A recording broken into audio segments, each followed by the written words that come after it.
Hello and welcome to my studio journal. Now back in 2022, I started to redesign my home studio, shifting from software to hardware for the first time. What began as a few videos for some curious students soon became an ongoing unfiltered record.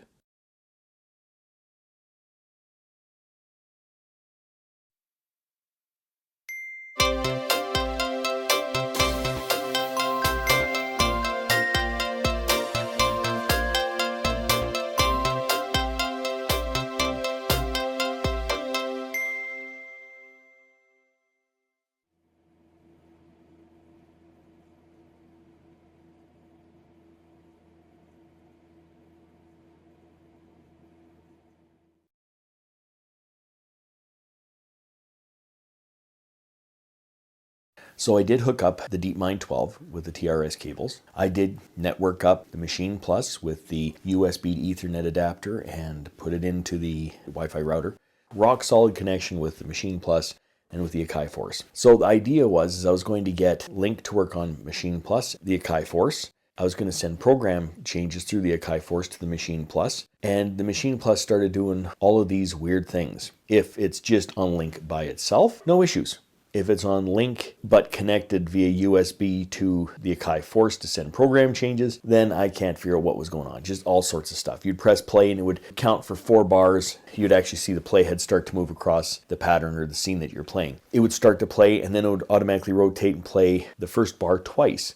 Or it might pick up at bar 7. It was just doing all sorts of weird things. I assumed that with Link, if I started the sequence at the same time on both machines, that being at a constant beat per minute rate, that they would finish the scene and then come back, especially if you have it quantized for a bar. So as long as you press the change scene, change launch sequence in that last bar somewhere, they should reset at the new bar. It kind of did, except for, like I said, machine kept on doing these weird things. It kept on starting in the middle of the bar, or at the end of the bar, or kept on going. Sometimes it would start at the beginning of the bar consistently for like 3 or 4 times and count in for 5 or 6 beats before it starts the sequence. So it was an absolute mess. I went back to the old system. I have the Akai Force sending out MIDI clock to the Machine Plus. And it seems at that point, it's rock solid. So when I press the launch button on the Akai Force, it starts the scene. As I launch the clips down on the Force, the scenes change. And they start consistently at the beginning. That problem's fixed.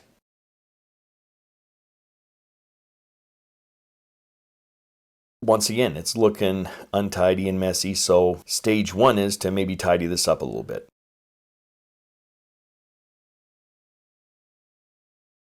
This is another piece of gear I ended up getting. This is a Nectar Panorama P1.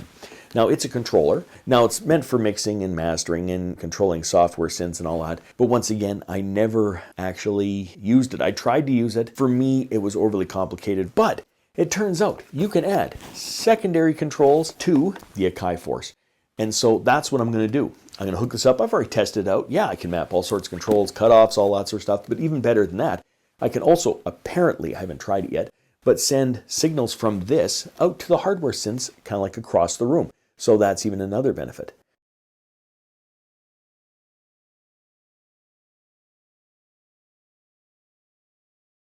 If you'd like to follow the full journey, check out my online studio journal linked in the description. Until next time, I'm just a music teacher having fun. Catch you on the next one.